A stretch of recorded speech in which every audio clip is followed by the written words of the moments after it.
आदरणीय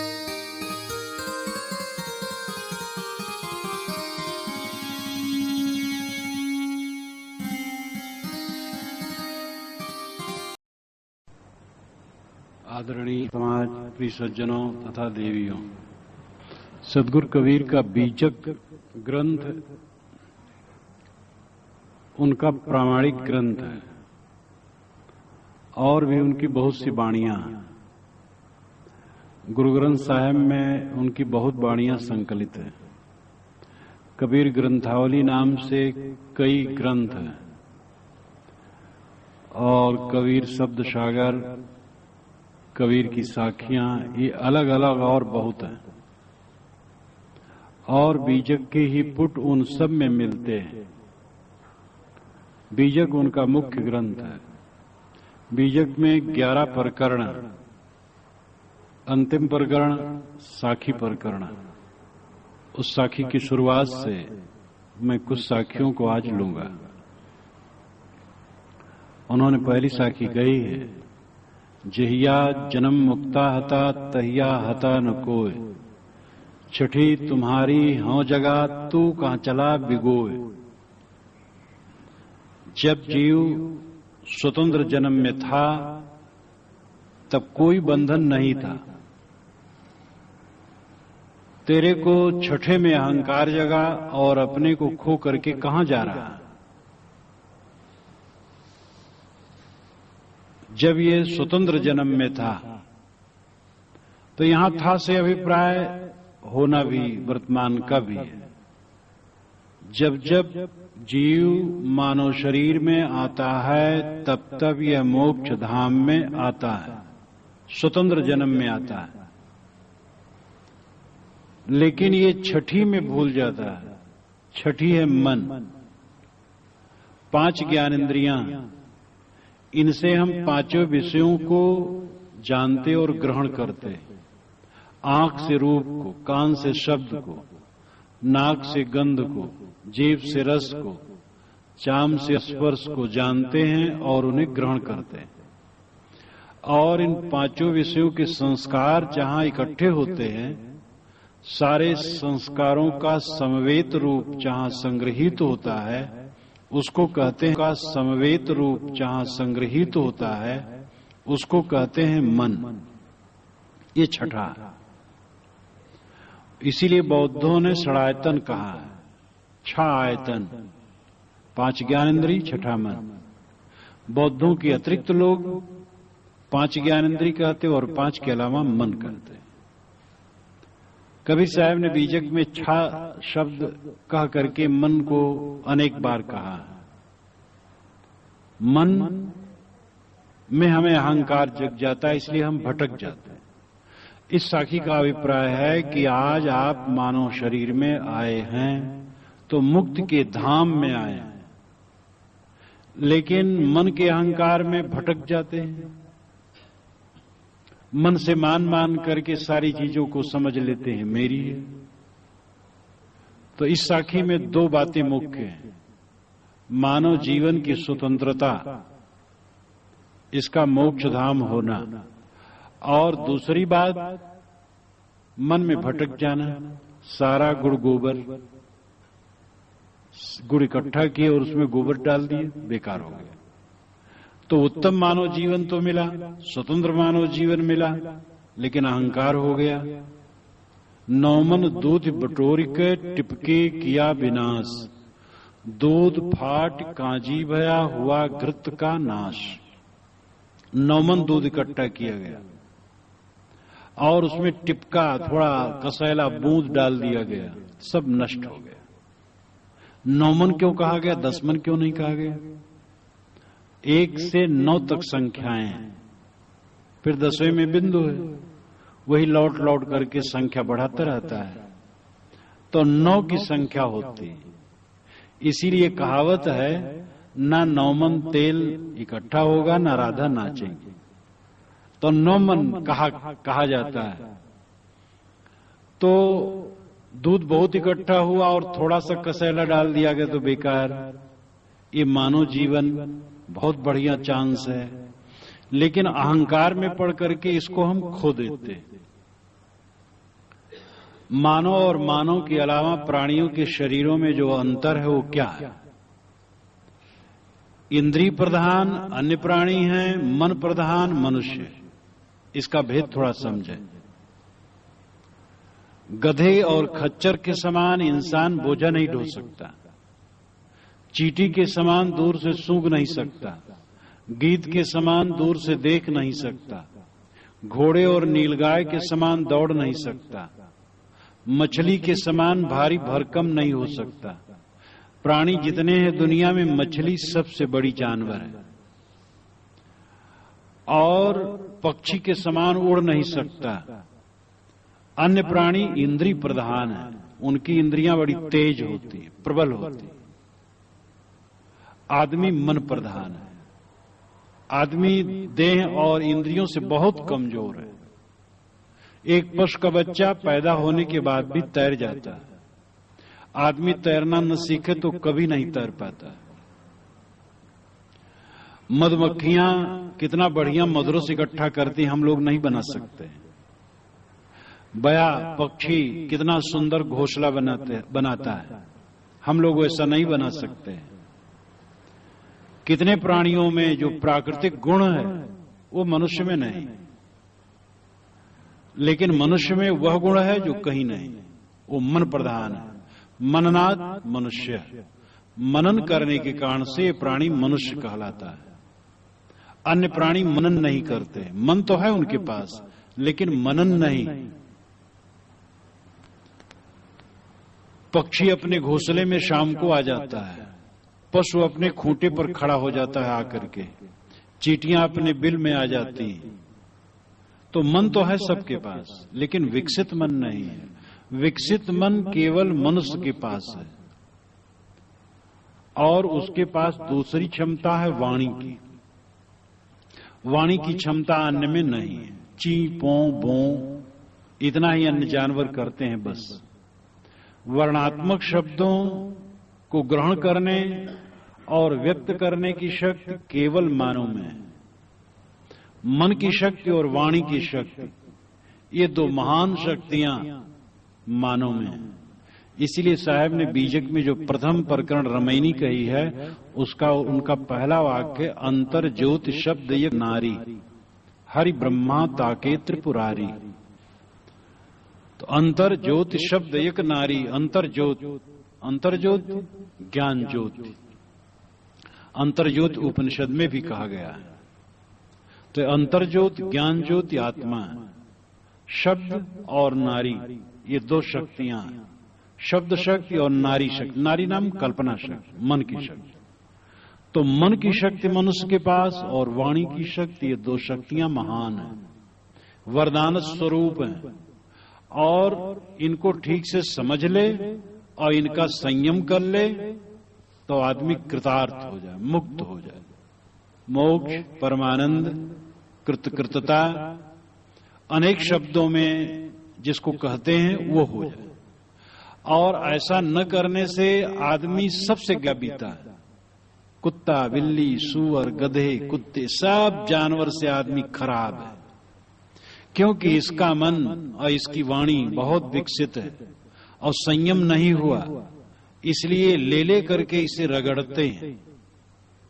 एक बैल के सामने दो, गाली देते रहो उसको, वो पगुराएगा मस्त, मानो आप ही को व्यंग कर रहा है।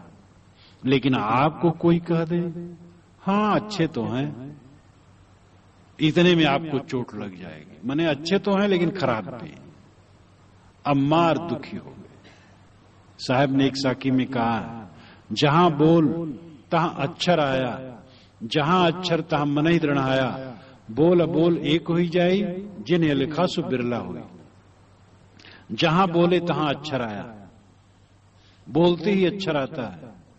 और जहां अक्षर आया तहां अक्षर आया नहीं, अक्षर आए, बहुत अक्षर आ जाते हैं। छंद, मात्रा, वर्ण सब इकट्ठे हो जाते हैं और वाक्य बन जाता है और कुछ अर्थ निकल आता है। और मन ही दृढ़ आया, मन कुछ मान लेता है। जहां बोल तहां अक्षर आया, और जहां अक्षर तहां मन ही दृढ़ आया। जहां वाक्य निकला तहां मन ने कोई अर्थ की कल्पना कर ली, और बस हर्ष हुआ या शोक हुआ, लेकिन अन्य जानवरों में नहीं है। आप कहते रहो, कुछ फर्क नहीं पड़ता। बोल अबोल एक हो जाई, साहब इसके लिए रास्ता बताते हैं। बोल अबोल एक हो जाई, जिन अलखा सु बिरला हुई। वाणी किसी को सुनो तब और न सुनो तब, और स्वयं वाणी कहो तब और न कहो तब, दोनों में सम हो जाओ। समता प्राप्त कर लेना मनुष्य की मनुष्यता। कोई आपकी वंदना कर दे या गाली दे दे, निर्विकार रह सकें, ये मनुष्यता है। और यही अभ्यास करना है। मन की शक्ति और वाणी की शक्ति, ये दो महान शक्तियां हमारे पास हैं। इन शक्तियों का सदुपयोग करना, अपने बंधन को खोलना। लेकिन हमें तो छठी में अहंकार जग जाता, मन में अहंकार जग जाता है। ये मन, ये मेरा है, मैं इसका हूं, जो सबसे बड़ा झूठ है। वही हम रात दिन जपते हैं। कोई मेरा नहीं है और मैं किसी का नहीं, ये तथ्य है। कुछ समय के लिए है, थोड़े समय के लिए, आगे कहां है। आप कहेंगे अगर कोई मेरा नहीं और मैं किसी का नहीं हूं, ये मान लो तो व्यवहार ही नहीं होगा। ऐसी बात नहीं। ज्ञानी ऐसे मानते हैं कि कोई मेरा नहीं, मैं किसी का नहीं, और उनका व्यवहार बहुत सुंदर होता है। आप भी ऐसा माने कि मैं किसी का नहीं हूं, मेरा कोई नहीं, आपका व्यवहार बहुत बढ़िया रहेगा। ऐसा होते हुए भी व्यवहार है। आपके जीवन की रक्षा कुछ लोगों द्वारा होती है, इसलिए आपका कर्तव्य उनकी भी आप रक्षा करें, जिसको आप परिवार कहते हैं या समाज कहते हैं। कुछ जिम्मेदारियां हैं, उन जिम्मेदारियों को निभाना चाहिए। संत ज्ञानी पुरुष कभी नहीं कहते जिम्मेदारियों को न निभाओ, लेकिन जिम्मेदारी जिम्मेदारी की तरह निभाओ। ट्रेन और बस में बैठो तो अपनी सीट है उतने मानो स्टेशन तक, अजर अमर सीट नहीं। हम अजर अमर मानते हैं। इस घर में बैठे तो बस मेरा घर है, एक पागलपन। ये तो मुसाफिर खाना है, मेरा घर नहीं। ना घर मेरा, ना घर तेरा, चिड़िया रहन बसेरा। तो छठी तुम्हारी हो जगह, मन में तुम्हें अहंकार जग गया। तू कहां चला बिगो? साहब कहते रहे, तू अपने को खो करके कहां जा रहा है? कौन तेरा है? तू किसका है? पच पच के हम मरते। गुजराती भाषा में एक भजन है, कोई कोई नु नथी रे, कोई कोई नु नथी रे। कोई किसी का नहीं है, कोई किसी का नहीं। इसके आगे है, उसका अर्थ है कि नाहक में हम पच पच के मरते हैं और है कोई किसी का नहीं। इतना विवेक हो तो अपने शरीर के लिए, पुत्र के लिए, पत्नी के लिए, किसी के लिए भी हम पाप नहीं करेंगे। पाप हमें सालेगा। मरते समय पाप और पुण्य का पूरा लेखा जोखा हमारे सामने प्रस्तुत होगा। एक्सीडेंट में शरीर छूट जाता है झट से, तब तो ऐसा नहीं होता, लेकिन वो जाएगा तो कहीं नहीं, बंडल तो जाता है साथ में। लेकिन अगर सहज मरने का अवसर आता है तो सब सामने आता है, आदमी भयभीत हो जाता है। परीक्षा की घड़ी की याद रखनी चाहिए। परीक्षा की घड़ी अंत में होगी, हम गाफिल पड़े हुए हैं यहां। साहब कहते हैं कि छठी तुम्हारी हो जगह, मन में अहंकार जग गया। और मन में अहंकार जग गया, इसलिए हम खो करके चले अपने को। हमें अपने आप का ज्ञान होना चाहिए, हम कौन हैं और ये जगत क्या है और यहां हमारा कितना संबंध है। ये सब जीव अकेले अकेले, कोई किसी का साथी बराती नहीं। कहते पति पत्नी आगे भी जाएंगे, रहेंगे, मिलेंगे। ये मोह जाल, बेकार की बात। अरे पति पत्नी दोनों एक दूसरे से प्रेम का बर्ताव कर दें, सद्व्यवहार कर दें, बस काफी है। मोह ममता न लगावें। यहीं रहते रहते कोई किसी का साथी नहीं। हमारे पेट में दर्द हो, हमारे साथी लोग रोएं, गावें, दवाई करें, पानी करें, सब हो सकता है, लेकिन दर्द हमें भोगना पड़ेगा। अपनी कमाई आपका, न माई न बाप का। इसलिए इस तथ्य को हमें समझना चाहिए और हर क्षण समझना चाहिए, फिर कर्तव्य करना चाहिए। कर्तव्य के बिना निभ नहीं सकता। हमें भी रोटी चाहिए, कपड़े चाहिए, निवास चाहिए, बीमारी हो तो औषध चाहिए, ज्यादा लतपत हो जाए तो सेवा चाहिए। इसलिए दूसरे की हमें सेवा करनी चाहिए। जिम्मेदारी जिनके लिए है उन प्रथम कर्तव्य है। जिनके लिए जिम्मेदारी नहीं है, अवसर आने पर उनकी भी सेवा जो बन सके करनी चाहिए। तो कर्तव्य से संत कभी च्युत नहीं होते। ज्ञानी पुरुष, संत पुरुष कभी कर्तव्य से विमुख नहीं होते और न ये राय देते हैं कि कोई कर्तव्य पालन न करे। माता पिता, गुरुजन, परिजन, पत्नी, बच्चे या जो कोई भी हो, आश्रयजन, नौकर, स्वामी, उनका सत्कार न करे, आदर न करे, ऐसा कभी नहीं माना जाता है। लेकिन ये हम हरदम समझते रहे, दूरी मन में बनाए रखें कि कोई मेरा है नहीं और मैं किसी का हूं नहीं। ये सच्चा भजन है। सारा भजन बेकार हो जाता है मोह करके। राम राम राम राम कहते रहते हैं और ये मेरा, वो मेरा, वो मेरा जपते रहते हैं। तो राम राम क्या करें? राम का तो अर्थ है कि राम असंग है, राम अकेला है, असंगो एवं पुरुष है। राम के तत्व को जो समझता है तो समझता है कि राम अकेला है, सब घट में राम बैठा है और राम एक है और अनेक है। व्यक्तित्व में अनेक है, गुणों में एक है। सब घट में राम अलग अलग है लेकिन सबका गुण एक है। इसलिए राम एक है का अर्थ गुण एक है। और सभी प्रति आत्मा भूतेषु भूतेषु विचित्र धीरा प्रेतास्माल लोकादमृता भवन्ति। ये श्रुत वचन है। भूतेषु भूतेषु विचित्र धीरा, विवेकवान पुरुष प्राणी प्राणी में उस तत्व को जान करके अमर हो जाते हैं। अमरत्व का बोध उन्हें हो जाता है। तो साहब कहते, छठी तुम्हारी हों जगह तू कहां चला बिगोए। तो मन में अहंकार करके कहां अपने को खो रहा है। ऐसा स्वतंत्र जीवन पा करके यहां बंधन काट सकता है। बचपन से ही बंधन काटना चाहिए और बाल पकने लगे तब भी नहीं कर रहे हो, कब करोगे? जिंदगी तो खिसक जाएगी ऐसे। शब्द हमारा तो शब्द का, सुनवत जाहु सरक, जो चाहो निज तत्व को शब्द ही लेहु परख। साहब कहते हैं हमारे शब्द जितने हैं उसके तुम अधिकारी हो। शब्द हमारा, तू शब्द का। मेरे शब्दों का आय मनुष्य तू अधिकारी है। यहां कबीर का व्यक्तित्व घुल करके समष्ट गुरुत्व में मिल गया है। वह पूरे गुरु का भाव लेकर के कहते, मानो गुरु कह रहा है कि देखो जो मेरे शब्द हैं वो तुम्हारे लिए कल्याणकारी, उस पर ध्यान दो। माता पिता यही तो कहते हैं बच्चों से कि मेरी बात समझो, सुनो, आचरण करो। गुरु ऐसे कहता है। तो शब्द हमारा, तू शब्द का। अय मनुष्य, गुरु कहते अय मनुष्य, मेरे शब्दों का तू अधिकारी है, इसको सुन और समझ। लेकिन सुन मत जाओ सरक, सुन के सरक न जाओ। लेकिन हम लोग सरक जाते हैं। ये कहावत ही एक कान से सुने दूसरे कान से निकाल दी। हमारे कई मित्र कहते हैं यहां रहता हूं बस मुक्त रहता हूं, जब यहां से सुन के नीचे जाता हूं गेट के बाहर बस जंजाल आ जाता है।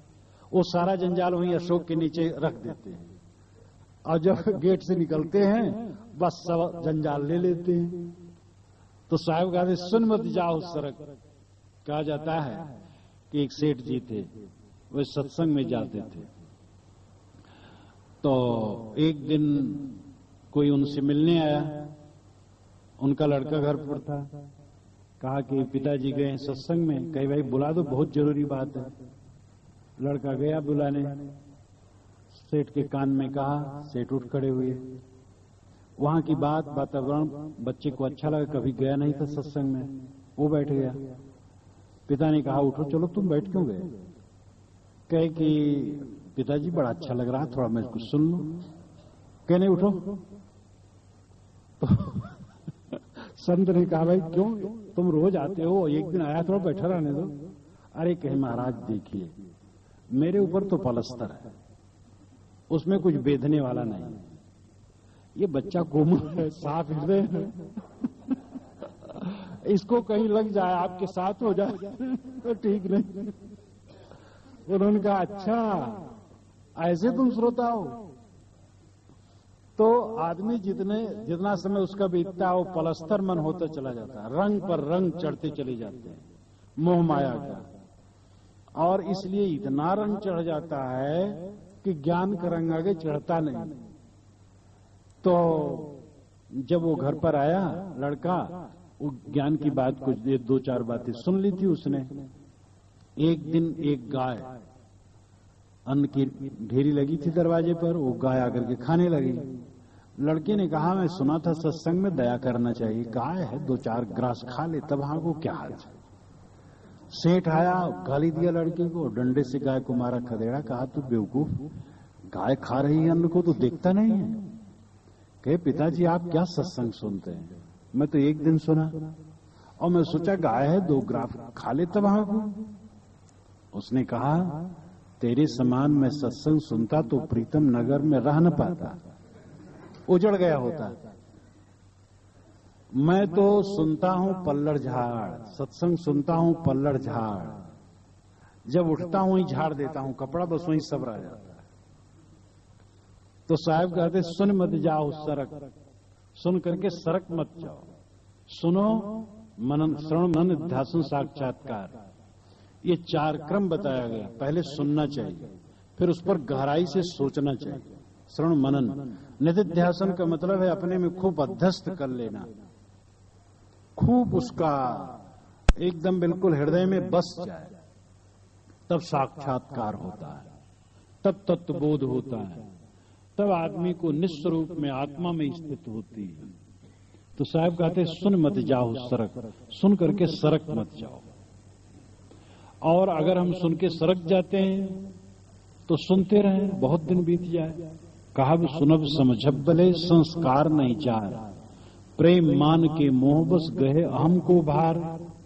कहते सुनते हैं अच्छा और समझते हैं अच्छा, लेकिन गंदे संस्कार जला नहीं पाते। कारण क्या है?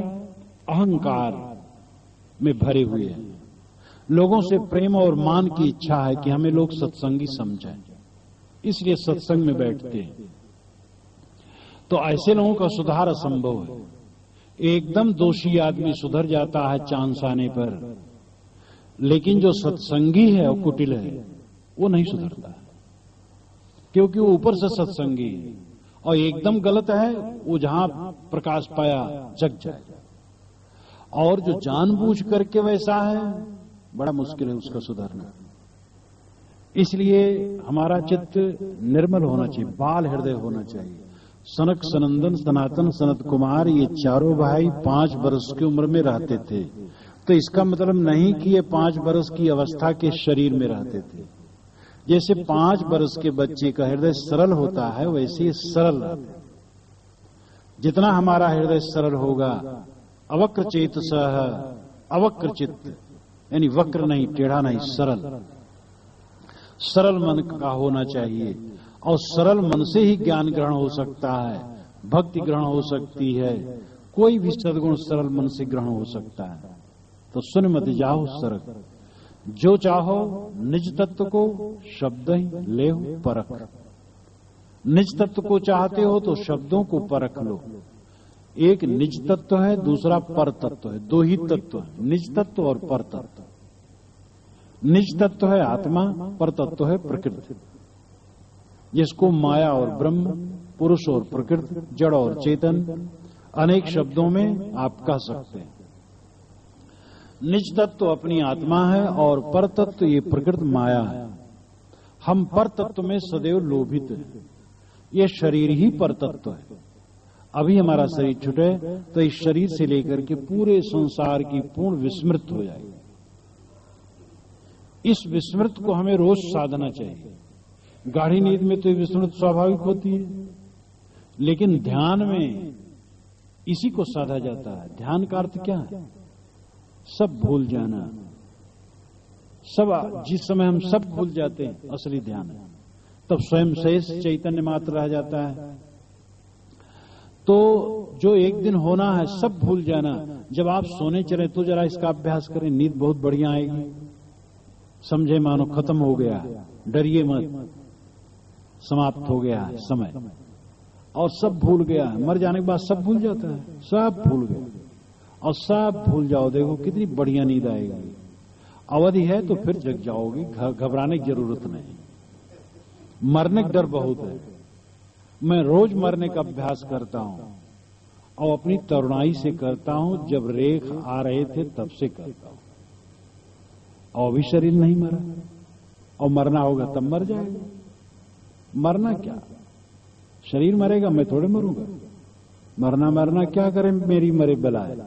मरना था सो मर गया, सो अब को मरने जाए। जो मरने की याद रखेगा वो कमल की तरफ खिला रहेगा, और जो मरने को भूला रहेगा वो हरदम मुरझाया रहेगा। अय गुणवंती बेलरी तो गुण वर्ण न जाए, जर काटे ते हरियरी सींचे ते को मिलाए। साहब तो अजीब अजीब बात कहते हैं, युक्तियां उनकी बड़ी विचित्र रहती हैं। साहब कहते हैं अय गुणवंती बेलरी, अय लता गुणवंती बेलरी लता, तो गुण वर्ण न जाए, तेरे गुणों का वर्णन नहीं हो सकता है। जड़ काटे ते हरीरी, तेरी जड़ को काट दिया जाए तो तू हरी भरी हो जाती है। और सींचे ते को मिलाए, तेरे को सींचा जाए पानी से तो को मिला जाती है। ऐसी कोई लता आपने देखी है? वो लता है मनोवृत्ति। ये मनोवृत्ति ही लता है। इसको सींचो काम भोग से, मोह से, माया से, तो कुम्हलाती, हरदम दुख, हरदम दुख, हरदम दुख। स्वाद में सींचो तो भोजन जब करने बैठो दुख। मन के अनुसार न रोटी है, मन के अनुसार न सब्जी है, मन के अनुसार न दाल है। स्वाद से सींचो जीव को, हरदम को मिलाते रहोगे। और न सींचो प्रसन्न, जो मेरा सुखी रोगी मिली बहुत बढ़िया है। जड़ काटे ते हरी हरी, इस मनोवृत्त की जड़ काट दो। इस मनोवृत्त की जड़ माया मोह में लगती, उसको काट दो तो हरी हरी मन गगन मगन। और सींचे ते कुमिलाए, मोह माया से सींचो तो कुमिलाती रहती। तो निज तत्व और पर तत्व दो तत्व हैं। साहब कहते जो चाहो निज तत्व को, अपना क्या है। उस सेठ की कहानी तो आपने सुनी होगी, जानते होंगे। एक सेठ थे, दो प्राणी थे, बाल बच्चे भी नहीं थे। मकान बड़ा था, बहुत कमरे थे। 2-3 कमरे स्वयं रखे थे, बाकी कमरे किराए पर उठते रहते थे। एक महात्मा आए, कहे मैं एक महीना रहूंगा आपके यहां। तो सेठ ने एक चाबी दी और कहा कि अमुक नंबर का कमरा खोल लो, वहां चले जाओ। एक आदमी के लिए वो कमरा काफी छोटा कमरा है। महात्मा गए, 1 महीना रहे। 1 महीना के बाद आए, कहे सेठ जी चाबी लीजिए, मैं जा रहा हूं। कि ठीक है, 5 रुपया किराया। कि मेरे पास रुपए तो नहीं है। कि रुपए नहीं तो फिर रहे क्यों? उन्होंने कहा मैं सोचा था सेठ जी का एक साधु को नहीं रहने देंगे। सेठ ने कहा देखो, साधु महात्मा हम मानते, धर्म कर्म मानते तो सेठ न होते। एक एक पैसा बटोर के सेठ हुआ जाता, कोई मामूली बात नहीं सेठ होने में। 5 रुपया तुम्हें देना है, छुट्टी नहीं। अब वो बड़े असमंजस में पड़े, रुपया था ही नहीं। उन्होंने युक्ति निकाली, एक सुई उनके पास थी, दे दी और कहा इसको रखो, मरना तो इसको लेते आना। यमराज जहां बैठते हैं, दाहिने तरफ स्वर्ग का और बाएं तरफ नरक का फाटक रहता है। मैं भी वहां रहूंगा, सुई देख लूंगा, समझ जाऊंगा वही सेठ है। और नरक का नंबर होगा तो भी हम तुम्हें स्वर्ग के दरवाजे में प्रवेश करा देंगे। सेठ ने कहा बहुत बढ़िया बात, 5 रुपए में स्वर्ग का टिकट मिले, कौन नहीं। उन्होंने सुई डिबिया में रखी, पत्नी से जाके कहा सुनती हूं? कही क्या? कही बहुत अनोखी चीज लाया हूं। पूछी, बताया। सेठानी और समझदार थी, कहा तो बेवकूफ, हम लोग बनेंगे, शरीर यहीं रहेगा, हाथ यहीं रहेंगे, तो सुई कैसे ले चलेंगे? सुई लेने के लिए हाथ तो चाहिए, कम से कम हाथ में पकड़ के ले सके। जब शरीर नहीं रहेगा, हाथ नहीं रहेंगे, तो सुई लेके चलेंगे कैसे? इसलिए महात्मा को पकड़ो, धोखा दिए। गए, महात्मा बोरिया बिस्तर बांध के चल दिए थे। कहे महाराज सुनो, बड़े धोखेबाज लगते हैं, हम लोगों के शरीर छूट जाएंगे, हाथ नहीं रहेंगे, सुई कैसे ले आएंगे? महात्मा ने कहा सुई नहीं ला सकोगे तो ये संपत्ति ला सकोगे? 5 रुपए के लिए परेशान करते हो मुझे? तब उनके मन में एक रोशनी आई कि सचमुच तो जब सुई साथ में नहीं चलेगी तो ये संपत्ति कहां चलेगी। उन्होंने महात्मा को और रास्ता का खर्चा दिया और उन्होंने अतिरिक्त मकान को धर्मशाला घोषित कर दिया। संचित धन का उन्होंने सन्मार्ग में व्यय करना शुरू कर दिया। हमारे जीवन में कभी सूत्र आ जाता है और जीवन बदलता है। एक डिप्टी कलेक्टर रिटायर्ड थे, बड़े मोहित बूढ़े हो गए थे। गली में निकले थे, गोधूल का समय था। एक बूढ़ी ने अपनी बेटी से कहा, बेवकूफ, अंधियारा हो गया, दीपक नहीं जलाया। उनको एकदम चोट लगी। उन्होंने अपने को धिक्कारा, बेवकूफ, अंधियारा हो गया, बूढ़ा हो गया, ज्ञान दीपक नहीं जलाया। उनका जीवन ही बदल गया, एकदम साधक हो गए। तो कभी कभी ऐसा चांस आता है कि एक सूत्र मिलता है और जीवन बदल जाता है। सुई भी साथ नहीं चलती है, यहां का एक कण भी अपना नहीं है, तो निज क्या है? निज तत्व क्या है? निज तत्व राम है और कुछ मेरा नहीं। वह राम सबका अपना आत्मा है। साहब ने उसको राम बहुत कहा, बीजक में 250 बार राम कहा। राम नाम निज जान के छाड़ देव वस्तु खोट, हृदय वसे ते ही राम न जाना। ये आत्मा राम है, अस्ति आत्मा राम है, मन माया कृतनास्त, या की पारक लह जथा बीजक गुरमुख आस्त। बीजक कबीर साहब की वाणी का सार है। बीजक गुरमुख आस्त, अस्ति आत्मा राम है। आत्मा राम को समझ लेना और उसमें विश्राम पा जाना, ये कबीर साहब कहते हैं हमारी वाणी का सार है। तो निज तत्व आत्म तत्व है। हम सब कुछ खो जाएंगे लेकिन अपने को नहीं खोएंगे, और जो खो जाने वाला है उसको हम जपते हैं, और जो कभी नहीं खोने वाला है उसी को भूले रहते हैं। ये हमारी जिंदगी का धोखा है।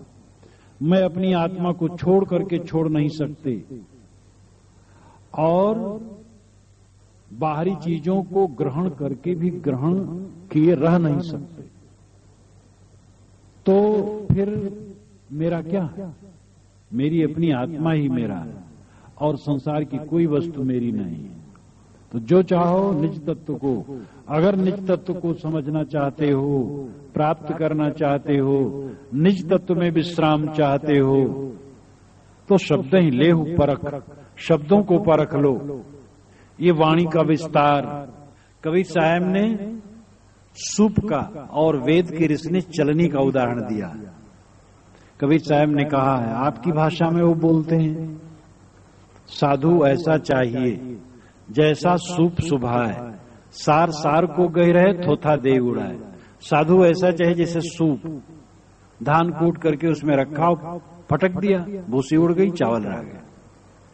ऐसे आप बने विवेकवान, और जहां जो वाणी सुने पढ़ें उसमें सारा सार विचार करें, सार लें और